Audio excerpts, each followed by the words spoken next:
이번 시간에는 서론 파트의 나머지 두 문항을 해결을 하고 구체적으로 권리주체 자연인 파트로 갑니다. 자, 일단 서론 파트에서는 우리 시험에서 한 문제부터 세 문제까지 출제가 돼요. 평균적으로는 두 문항 정도가 출제가 됩니다. 출제될 수 있는 논점이 민법 1조고죠. 민법의 법원. 그 다음에 두 번째가 형성권을 중심으로 한 사건의 종류와 관련된 문제. 그 다음에 반드시 출제되는 민법이죠. 신의적 권리남용금지원 시간은 논점. 이 세 가지 파트가 가능할 거예요. 근데 예전에는 민법 총칙에서 40문항 또는 36문항 정도가 출제될 때는 권리의 경합, 사건의 경합 또는 권리의 충돌, 이와 같은 논점도 출제가 되었습니다. 근데 이제는 출제될 가능성이 극히 떨어집니다. 단일 문제는 출제 안 돼요. 혹시나 출제가 되더라도 종합적인 지문 중에서 하나의 지문에 섞여서 그죠. 20분이 대표적인 사건의 경합, 즉 권리의 경합에 관한 논점이에요. 즉 사실관계는 하나인데 그 사실관계를 해결할 목적으로 동일한 결과를 가져오는 두 개 이상의 권리가 한꺼번에 권리자에게 발생한 경우를 권리의 경합이라 한다 그죠. 자, 대표적인 사건입니다. 볼게요. 갑은 자기 소유의 자전거를 을에게 임대를 했습니다. 근데 임대차가 끝났죠. 그랬음에도 불구하고 을이 돌려주지 않고 있다 그죠. 이에 관한 설명으로 옳은 것은 이 경우 갑에게는 두 개의 권리가 발생합니다. 저 갑이 원하는 목적은 뭐죠? 자전거를 을로부터 돌려받는 게 목적이죠. 그 동일한 목적 달성을 가져오는 권리가 첫 번째 소유자죠. 소유권에게서 반환도 청구할 수 있고, 그 다음에 두 번째 임대차 계약 관계에서 반환 청구할 수 있죠. 즉 돌려받는다는 목적은 동일합니다. 그런데 동일한 목적 달성을 위해서 두 개 이상의 권리가 한꺼번에 발생을 한다 그죠. 이를 경합. 근데 각각의 권리는 요건이 다 다르죠 그죠. 그래서 갑의 입장에서는 권리 행사에 제한이 없죠. 동시 또는 이시에 권리 행사를 할 수 있고, 어느 하나의 권리를 행사했던 이유만으로는 나머지 권리가 소멸하는 것은 아니다. 다만 목적이 동일하므로 어느 하나의 권리를 행사를 통해서 목적이 달성이 되었다면 자동적으로 나머지 권리도 소멸한다 그죠. 그런 경우가 아닌 한 각각 독립적입니다. 자, 볼게요. 1번 갑의 임대차에 대한 반환 청구권과 소유権반환 청구는 법조 경합 관계가 아니라 권리 경합 관계죠. 권리 경합. 즉 권리 경합이란 두 개 이상의 권리가 한꺼번에 권리자에게 발생하는 경우를 말한다 그죠. 법조 경합이라는 것은 다른 말로 법규의 경합이라 하는데, 우리 교과서의 대표적인 예가 국가 공무원이 공무 수행차 차를 운행하다가 국민을 치어다 치겠다 그죠. 겉으로 보기에는 국가배상법상의 책임 규정도 적용될 것 같고 민법상의 불법행위 책임 규정도 적용이 될 것 같지만 처음부터 국가배상법만이 적용되죠. 국가배상법이 민법에 대한 특별법, 즉 일반법과 특별법 관계에 있을 때 어느 하나의 권리가 나머지 하나를 배척한다 그죠. 이를 법조 경합 또는 법규의 경합이라 한다. 자, 그 다음 2번 갑의 소유권에 대한 반환 청구권은 임대차에 대한 반환 청구권에서 그 목적이 달성되더라도 소멸하지 않는다. 틀리죠, 그죠? 목적이 동일하기 때문에 어느 하나의 권리 행사를 통해서 목적이 달성되었다면 나머지 권리도 소멸한다, 그죠? 그런 경우가 아닌 한 따로따로입니다. 3번 갑니다. 갑은 임대차에 대한 반환 청구권이나 소유권에 대한 반환 청구는 동시 또는 이시에 자유로 행사할 수 있다 그죠. 정답 3번. 자, 그 다음 4번 소멸도 각각이죠. 그 중에 갑의 임대차에 대한 반환 청구권은 채권이기 때문에 몇 년의 소멸시효요? 10년. 그렇지만 소유권은 소멸시효에 걸리지 아니하므로 소유권에 대한 반환 청구권도 소멸시효에 걸리지 않는다 그죠. 예, 들었습니다. 그 다음 5번 갑은 소유권에 대한 반환 청구권만 행사할 수가 틀죠. 그죠? 아무 권리나 동시 또는 이시의 자유를 행사할 수 있다. 자, 마지막 문제로 갑니다. 권리 충돌이요. 저 권리 충돌이란 하나의 동일한 권리 객체 위에 여러 개의 권리가 존재할 때 그 객체가 그 위에 존재하는 모든 권리를 한꺼번에 만족을 시켜줄 수 없다. 그죠? 이를 충돌이라 합니다. 그때는 뭐요? 어느 권리를 먼저 우선해서 보호를 할 것이냐. 우선순위가 문제되겠죠. 해볼게요. 권리가 충돌할 때 우선순위에 관한 설명으로 틀린 것은 1번 하나의 물건이 소유권과 제한물권이 같이 존재합니다. 그때는 뭐요? 성질상 언제나 뭐요? 제한물권이 우선한다. 그죠? 언제나. 그 다음 전세권과 저당권이 충돌합니다. 제한물권과 제한물권이 충돌해요. 그때는 뭐요? 성립선언. 그죠? 성립선언. 먼저 성립한 물건이 언제나 우선한다. 그 다음 3번입니다. 동일한 하나의 물건에서 채권과 나중에 성립한 물건이 충돌하면 채권이 대항력을 갖추지 않는 이상 물건이 언제나 우선한다. 이게 들었어요. 이 부분 우리가 주의를 하셔야 되죠. 물건은 지배권, 채권은 청구권이죠. 그래서 원칙 뭐예요? 성립 선후 불문하고 뭐예요? 지배권인 물건이 우선한다. 그죠? 우선한다. 다만 예외적으로 두 가지가 있습니다. 부동산 임차권 등 채권일지라도, 그죠? 채권일지라도 부동산이라면 등기할 수 있죠. 이같이 등기 등으로 대항력이 확보가 됐다면 뭐예요? 그때는 저당권 등 물건과 성립선언이죠. 그죠? 그래서 채권일지라도 뭐예요? 등기된 부동산 임차권 등은 등기 선언에 따라서 저당권보다 우선할 수가 있죠. 그런데 두 번째입니다. 최우선이요. 일정한 채권은 뭐예요? 성립선후 불문하고 최우선적으로 보호가 되는 경우가 있더라고요. 그죠? 경제적 약자를 보호하기 위한 정책적인 제도, 임대차 보호법상의 소액보전금, 그 다음에 3개월치 임금 채권 등은 성립선후 불문하고 뭐요? 최우선에서 보호가 되더라고요. 왜 그랬어요? 3번지 뭐 원칙적으로 뭐요? 원칙적으로는 채권이 대항력을 구비하지 못했다면 뭐요? 물건이 뭐야? 원칙적으로 우선한다 되죠. 언제 하면 틀려요? 그래서 예외적으로 뭐야? 채권이 항상 최우선적으로 보호가 되는 경우가 있다. 그죠? 예. 원칙적이 되어야 된다. 언제나 틀렸어요. 예. 그 다음. 채권은 성립선후 불문하고 뭐야? 평등하다. 그죠? 채권은 원칙적으로 성립선후 불문하고 평등하다. 그 다음. 채무자가 파산했어요. 그때는 뭐야?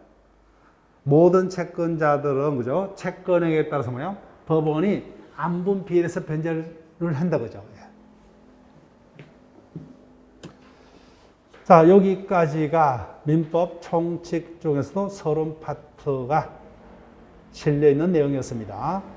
최대 뭐요? 세 문제까지, 평균적으로는 두 문제까지가 출제가 될 겁니다. 그래서 많은 수험생들이 뭐요? 우리가 시험지를 받으면 뭐요? 1번부터 해서 최대 뭐요? 몇 번까지요? 3번까지죠. 1번은 보통 뭐요? 민법 1조 법원, 2조가 2번 지문 뭐요? 권리남용, 3번 지문이 실세 관한 지문이 뜨겠죠. 아니면 권리 종류가 없다면 뭐요? 2번이 실세 관한 문제가 실릴 거예요.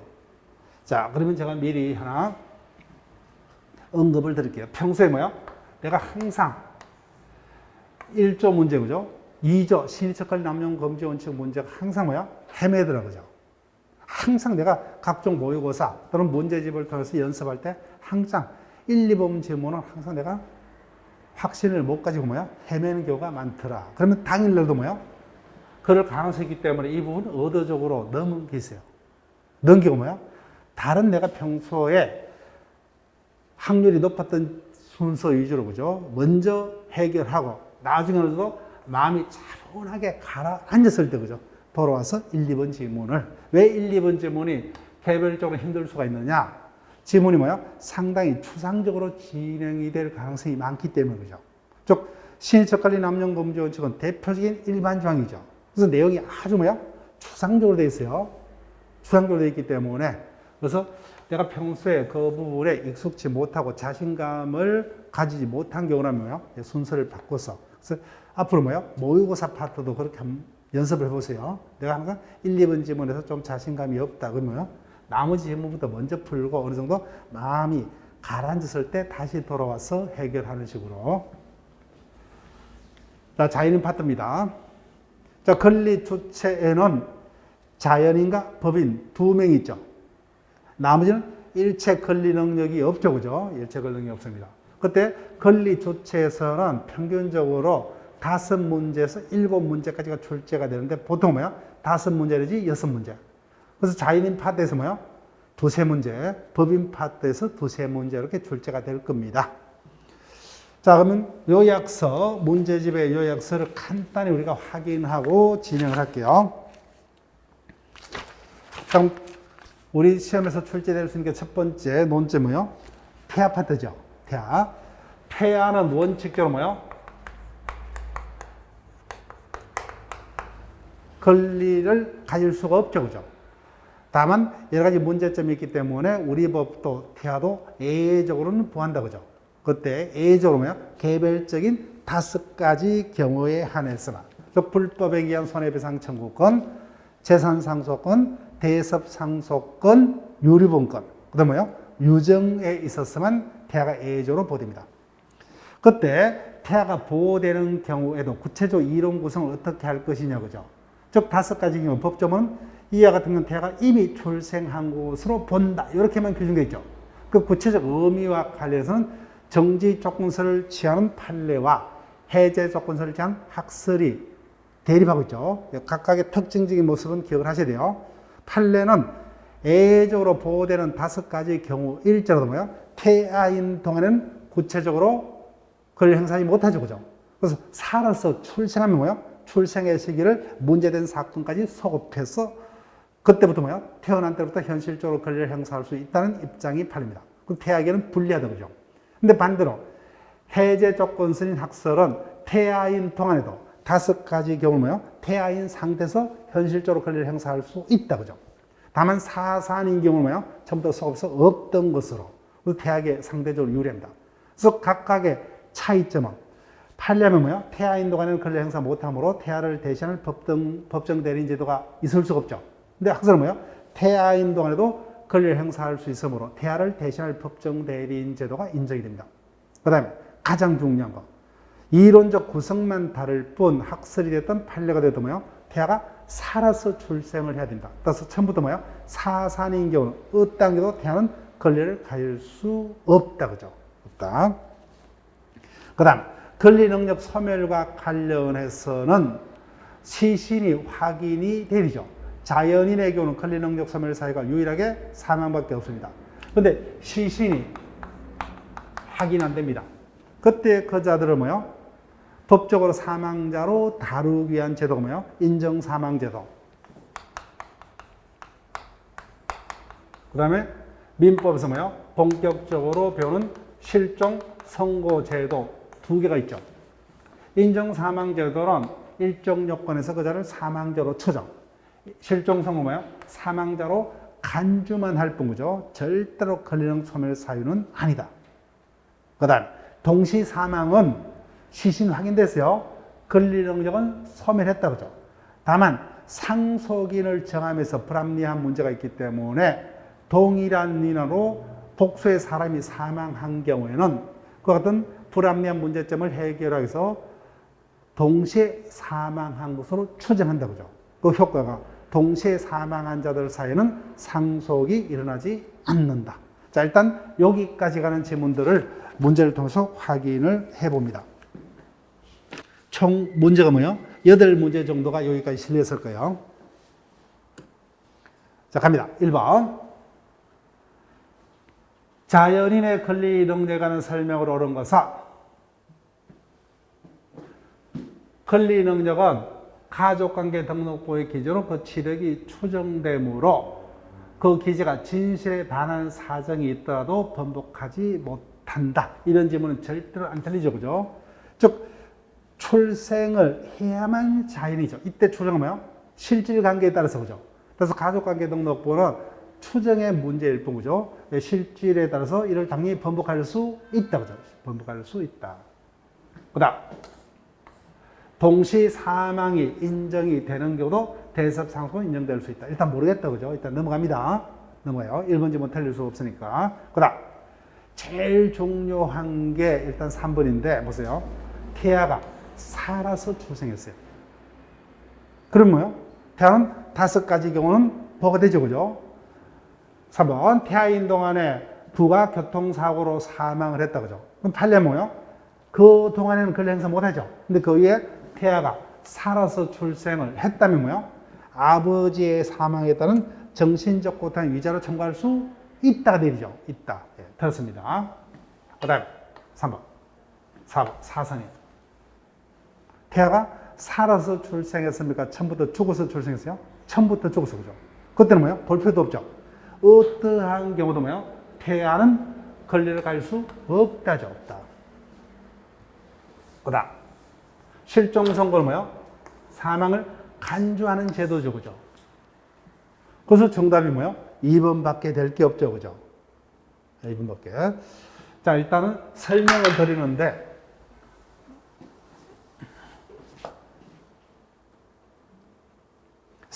드리는데 뭐예요? 이번 구체적으로 그냥 외우려고 할 필요는 없어요. 자, 볼게요.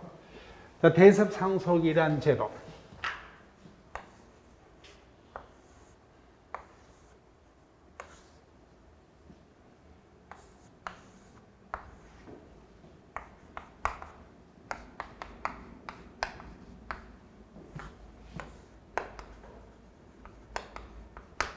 이게 대표적인 사건이죠. 각각 뭐요? 딸내미 2명이 있었습니다. 딸내미 뭐요? 결혼해서 남편이 있었습니다. 가배입자는 뭐 사이죠, 그죠? 그런데 딸내미하고 뭐요?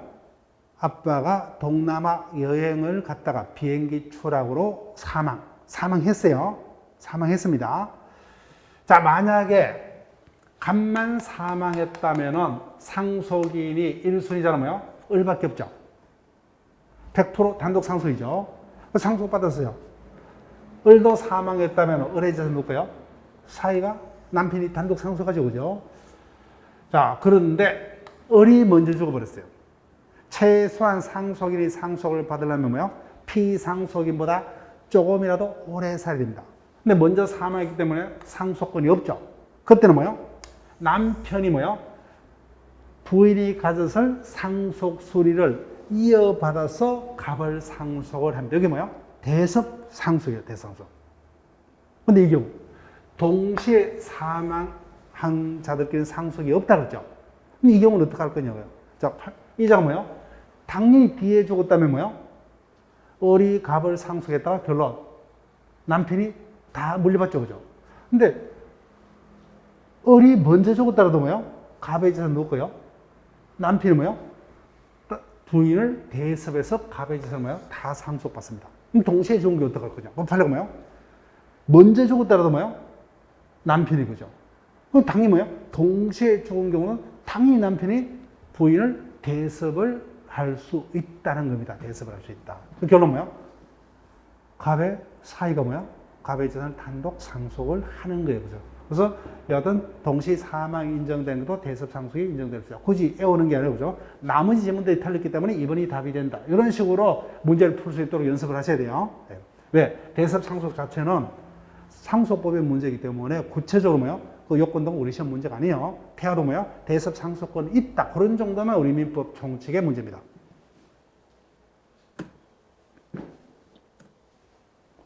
자, 2번 질문으로 갑니다. 틀린 것은 1번 3조죠. 사람은 생존하는 동안 권리의무 조치가 된다. 남녀, 나이 불문이죠. 예, 평등입니다. 그 다음 권리능력 상실 사유는 뭐예요? 사망만이 유일그죠. 따라서 사망의 확인은 심장이 멎었음이 확인돼야 되죠. 또 시신이 발견돼야 되죠. 그래서 인정사망제도, 실종선고제도는 권리능력 소멸 사유가 아니다 그죠. 다만 법적으로 사망자로 추정되지 간주만 할 뿐이다. 그 다음 동시 사망이 가는 규정입니다. 수인이 동일 인원으로 사망한 경우 그들은 동시에 사망수 추정이 되므로 그들 사이에서 뭐요? 추정이 깨어지지 않는 한 상속은 일어나지 않는다. 그죠? 그 다음 4번 여기죠. 그죠? 제일 중요합니다. 최소한 태아가 5가지 경우에 뭐요? 권리를 가지고 있으면 최소한 살아서 출생해야 돼요. 근데 태아가 전부 다 뭐요? 의사의 과실로 사망했어요. 그러면 태아에게는 뭐요? 의사에 대한 불법의 손해배상 청구권이 발생한 바도 없죠. 그때 태아가 가졌던 뭐요? 손해배상 청구권을 뭐요? 아버지가 상속받는다는 일은 있을 수가 없죠. 그죠? 네, 들었습니다. 자, 그러면 어떤 경우? 태아가 뭐요? 의사의 잘못으로 일단은 살아서 태어났습니다. 그지 뭐요? 의사의 잘못으로 엄청난 타격으로 며칠 못 살고 죽어버렸어요. 그럼 일단 살았죠. 그럼 의사에게 뭐요? 손해배상 청구권이 발생을 했고, 그 손해배상 청구를 누가 상속받아요? 부모가 상속받았죠. 따라서 일단은 뭐요? 살아서 출생을 해야 된다. 따라서 처음부터 사망이라면 이 같은 문구는 있을 수가 없다. 그 다음 인정사망제도죠. 인정사망제도 뭐요? 그자를 사망자로 추정만 한다. 그죠? 따라서 반대 증거로 교과를 번복할 수 있다. 그렇지만 실종 선고는 사망으로 간주를 하는 제도이므로 단정받은 교과를 번복할 수 없죠. 실종 선고 자체를 취소하여야만 교과를 번복할 수 있다. 그 차이점.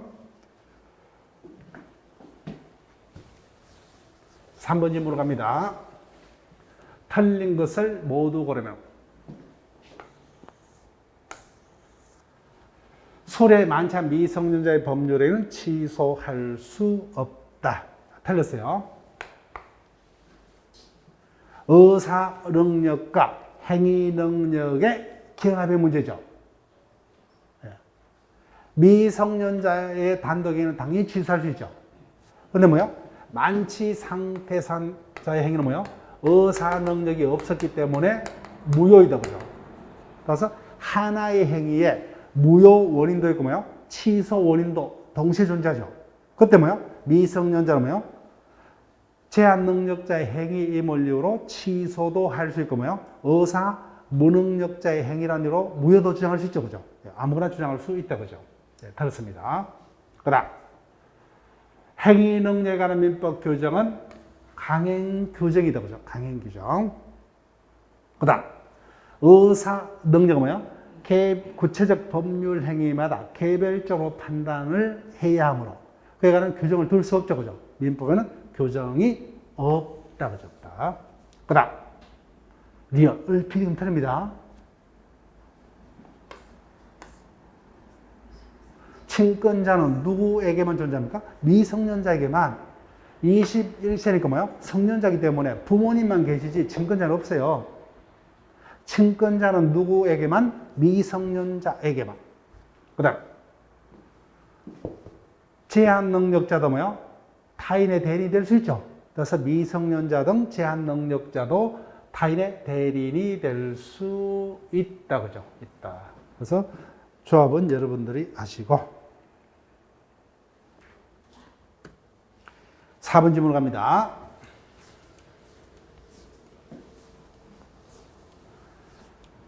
태아에 관한 설명 중 옳은 것을 모두 고르며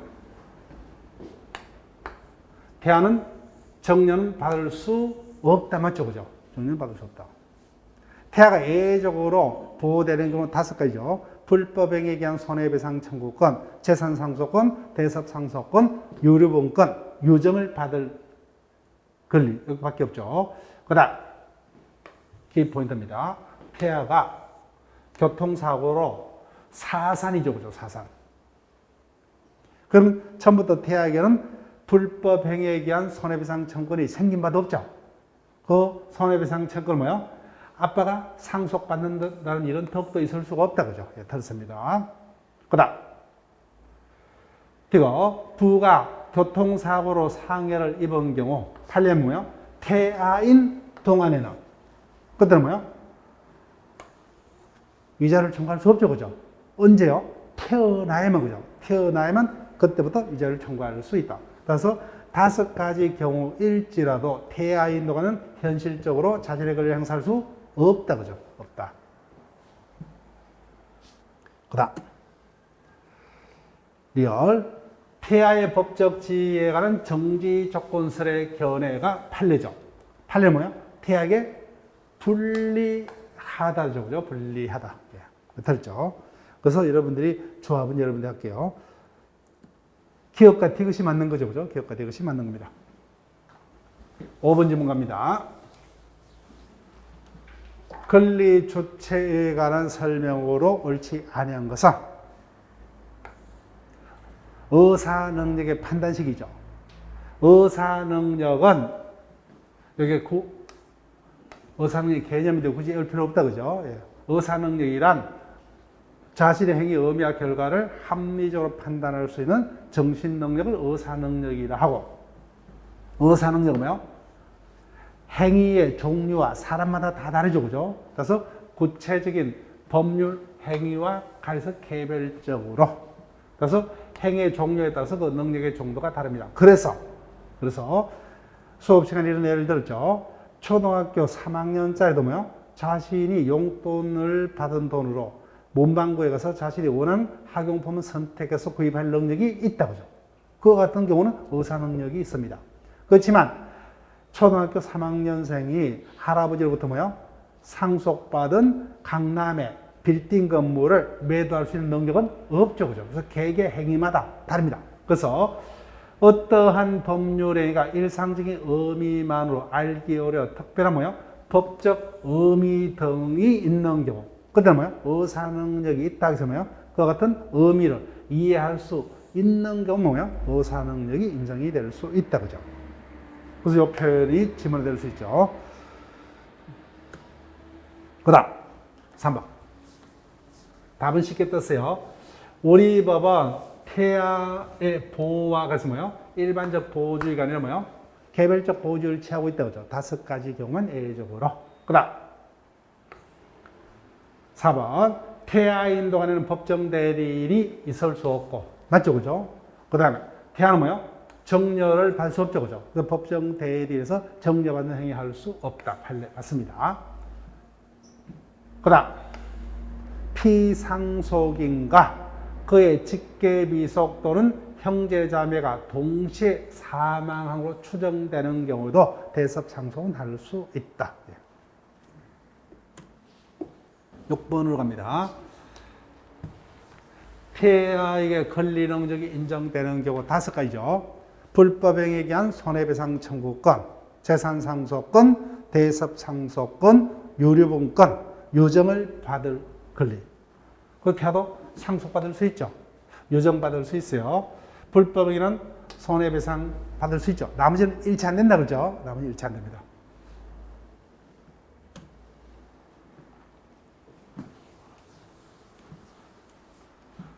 (7번) 문제로 갑니다.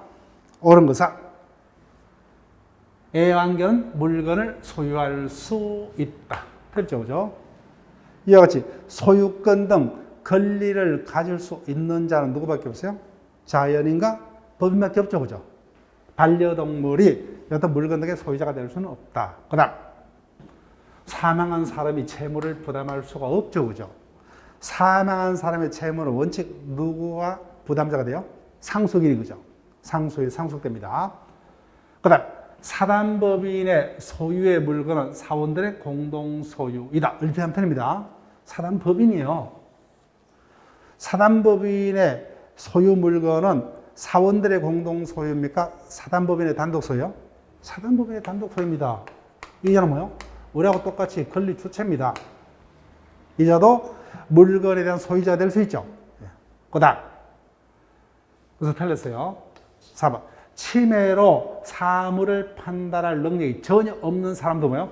권리 능력은 제한되지 않는다. 정답은 4번이죠. 자인의 권리 능력은 뭐요? 평등합니다. 차이가 나는 건 뭐요? 행위 능력만 차이 나요. 그죠? 능력자와 제한 능력자. 행위 능력만 차이 날 뿐, 권리 능력은 누구나 똑같아요. 그죠? 평등합니다. 권리 능력은.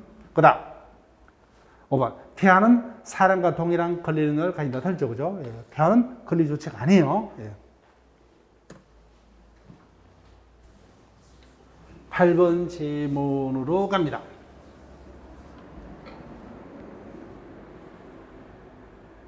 각각 큰아들 어른,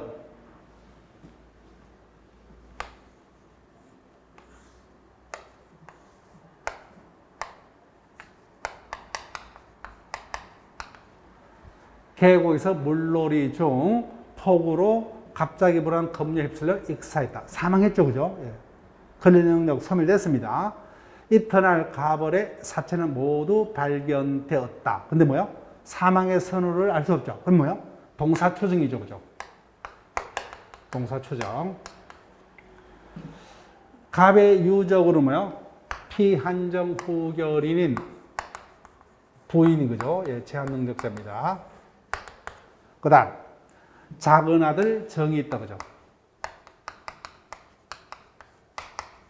이에 관한 설명을 하는 것은 각각으로 뭐요? 동시에 사망으로 뭐요?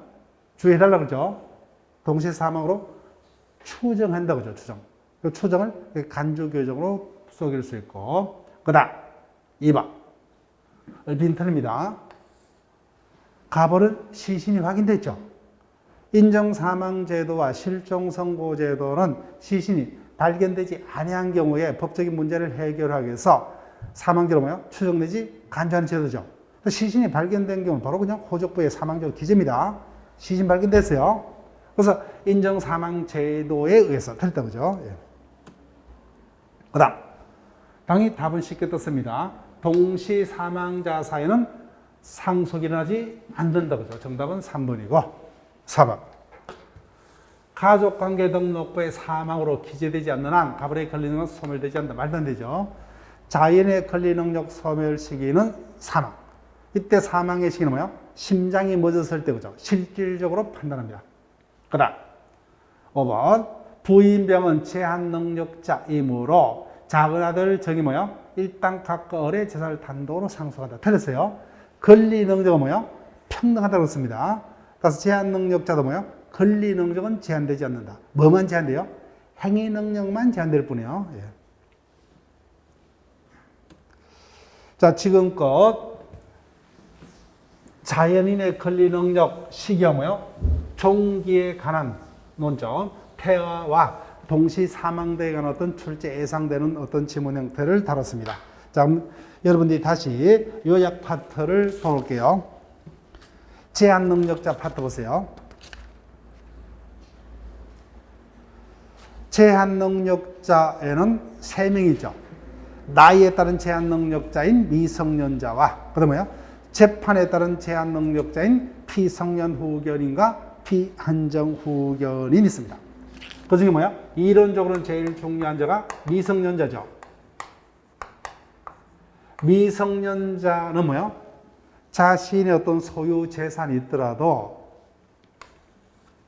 재산의 행위는 뭐야? 단독으로 하지 못하죠. 원칙적으로 법정 대리인의 동의를 받고 해야 됩니다. 그때 동의 없이 하는 행위는 뭐예요? 법정 대리인 또는 제한능력자가 취소할 수 있다. 다만 이 어떤 미성년자도 예외적으로 뭐예요? 9가지 행위는 단독으로 유하게 할 수 있죠. 그죠?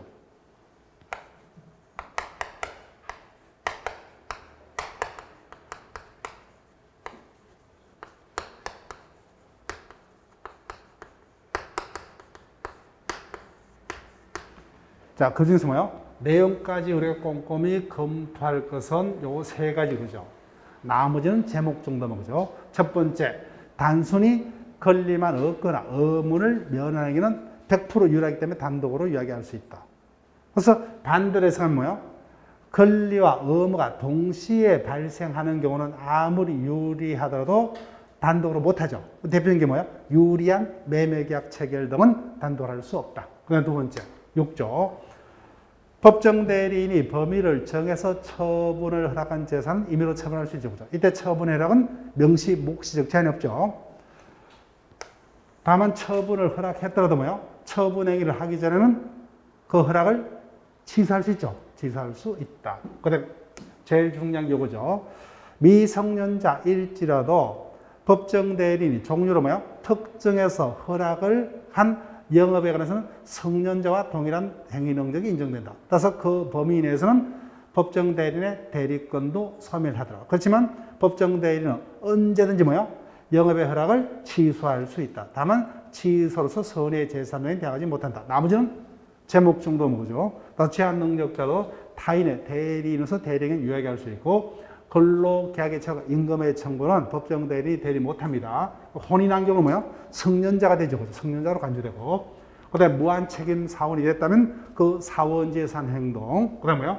동의받지 않고 한 행위의 취소에게 그다음 17세 이상의 자의 유언행위는 단독으로 할 수 있다. 그다음 두 번째 치매 등 뭐요? 질병 등의 정신적 제약으로 사무처리 능력이 뭐요? 지속적으로 결여된 자로서 법원으로부터 뭐요? 성년 후견 심판을 받은 자로 뭐요? 피성년 후견이라 하더라고요. 이 자는 치매를 아주 심하게 앓고 있기 때문에 미성년자와 달리 뭐요? 이 자의 단독의 재산행위는 뭐요? 법정대행의 동의 불문하고 뭐요? 무조건 취소할 수 있다 그죠? 법정대행 동의 불문하고 취소할 수 있다. 동의가 있더라도 취소를 합니다. 다만 슈퍼에서 뭐요? 콜라 한 병 사 먹는 것은 문제 삼을 수 없죠. 다시 일용품의 구입 등 일상생활에 필요하고 그 대가가 가도치 않는 행위는 취소하지 못한다. 다만 이자들도 뭐요? 워낙 이자가 재벌이에요. 하루에 100만 원 정도는 소비하더라도 문제 없죠. 그때 법원이 뭐요? 취소할 수 없는 법정 피성년 후견인의 법률행위의 범위를 뭐요? 정할 수 있고 그 행위에 속한 행위는 단독 할 수 있죠. 그 행위도 뭐요? 다시 사후에 청권자의 청구에서 변경할 수 있다. 그 다음 피한정 후견인 정도의 차이점이죠. 그죠? 정도의 차이점. 똑같이 치매 등 질병을 원인으로 하여 그죠? 질병 등 기타 사정을 원인으로 하여 사무처리 능력이 뭐요? 부족한 자죠. 그죠? 부족한 자입니다. 나무 요건 똑같죠. 그죠? 똑같습니다. 그 다음에 이자의 행위 능력. 이자는 능력이 부족하기 때문에 처음부터 이자에게 뭐야? 법원이 한정 후견 심판을 함에 있어서는 뭐야? 동의를 받아야 하는 행위의 범위를 미리 정할 수 있다. 그죠? 그 범위도 사후에 청구자의 청구에서 변경할 수 있다. 따라서 그 범위에 속하는 행위는 동의받아야 돼요. 반대로 그 범위에 속하지 않는 범위는 뭐야? 단독으로 이야기할 수 있죠. 그때 이반 효과. 그래서 동의를 받아야 하는 행위를 동의 없이 했을 때는 본인 또는 법정 대리 취소할 수 있다. 그 다음 상대방 보호제도요. 이와 같은 제한 능력자의 행위는 제한 능력자 측에서만 취소할 수 있으므로 상대방에게 불리하죠. 그죠? 첫 번째 제일 중요한 경우다. 그죠? 모든 상대방이죠. 악의의 상대방도 제한 능력자 측에 대해서 초인적 확답을 최고할 수 있다. 근데 최고는 누구에게만요? 초인 여부를 결정할 수 있는 능력자에게만. 그래서 아직까지 능력자가 되지 못한 제한 능력자에 대한 최고는 무효입니다. 그래서 제한 능력자가 뭐예요? 능력자가 되었다면 그 자에게. 능력자가 되지 못했을 때 뭐예요? 법정 대리에게 최고해야 돼요. 그때 최고했음에도 불구하고 확답이 없으면 원칙 초인한 것으로 간주된다고 하죠. 다만 예외적으로 법정 대리인이 누굽니까? 단독으로 초인 여부를 결정할 수 없는 후견인 경우에 그때는 뭐야? 확답을 바라지 않으면 취소한 것으로 간주한다고 하죠. 제일 중요합니다. 그 다음에 철회는 뭐야? 제한 능력자와 상대방 사이에 계약이 있었던 경우에 그다음에 거절은 뭐야? 제한 능력자의 단독 행위가 있었던 경우에 제한 능력자 측에 추인이 있기 전까지 상대방이 뭐야? 제한 능력자 또는 법정 대리 누구에게나 철회 거절할 수 있다. 그 중에 철회권은 뭐야? 선의의 상대방에게만. 거절권은 뭐야? 악의의 상대방에게도. 그죠? 자, 마지막에 17조 문제입니다. 아무리 제한 능력자는 보호를 하겠다는 게 입법 취지일지라도 뭐요? 제한 능력자가 속임수로서 뭐요? 상대방으로 하여금 자신을 능력자로 속이거나 제한 능력자 중 미성년자와 피한정 후견인이 법정 대리인의 도의가 있는 걸로 속이되는 취소하지 못한다. 그죠?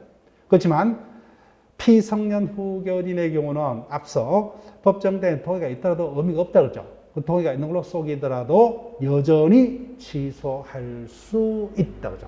자, 그러면 어떤 문제가 지문화될 수 있는지 문제를 통해서 검토를 합니다. 그래서 제한 능력자 파트에는 많은 지문들이 실려 있을 겁니다. 자, 그래서 대충요, 문제집에서 보게 되면 몇 번까지가 제한 능력자에 관한 지문이냐?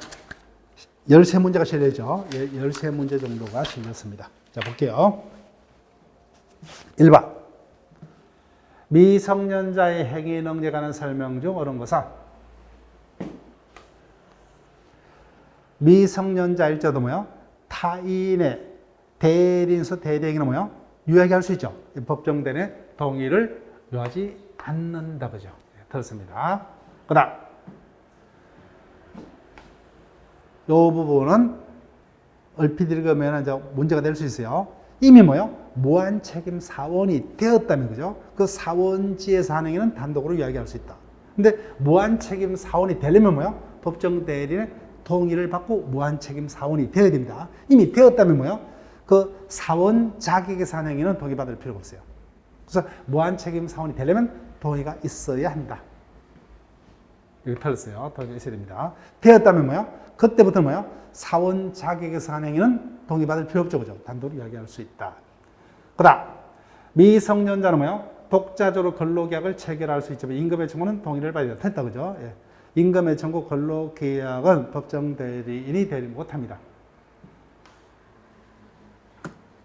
자, 그 다음. 제일 중요한 게 4번 지문입니다. 법정 대리인부터 특정 영업의 허락이 있었죠. 그때는 뭐예요? 미성년자지만 허락받은 영업의 범위에서는 성년자와 동일한 능력이 그죠. 그럼 그 범위에서는 법정 대리인의 동의권, 대리권도 소멸한다. 그죠? 소멸한다. 그렇지만 법정 대리인은 언제든지 영업의 허락을 취소할 수 있죠. 다만 선의 재산을 내양 못한다. 자, 그 다음에 5번요.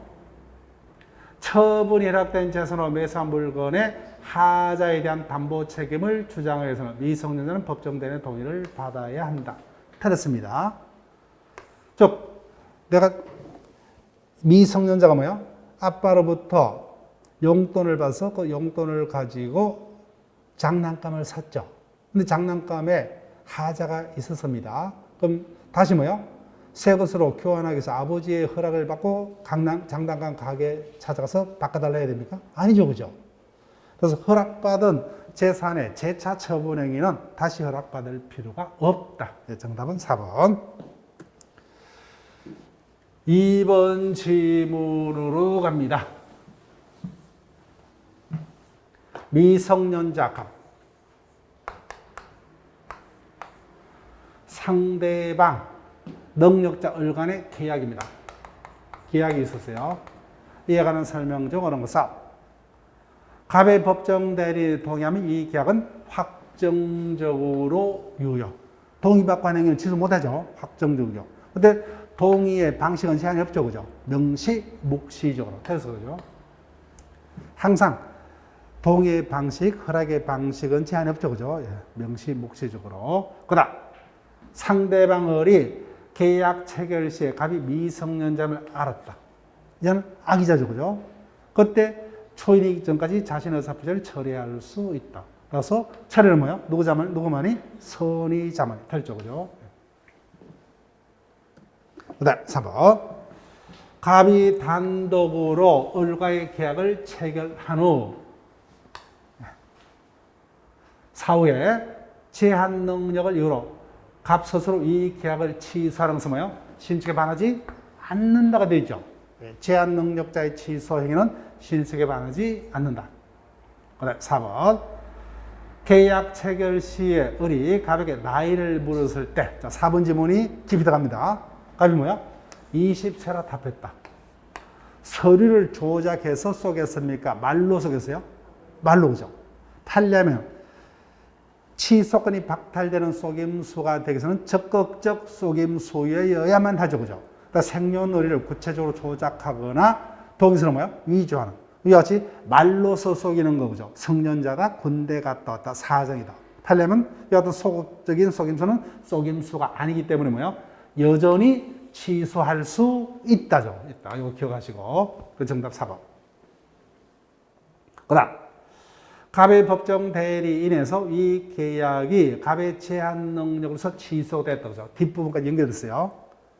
취소원이 제한 능력이죠. 그죠? 그때 제한 능력자를 보호하기 위해서 제한 능력자는 뭐예요? 언제나 선악불문하고 현존하는 이익까지만 보죠.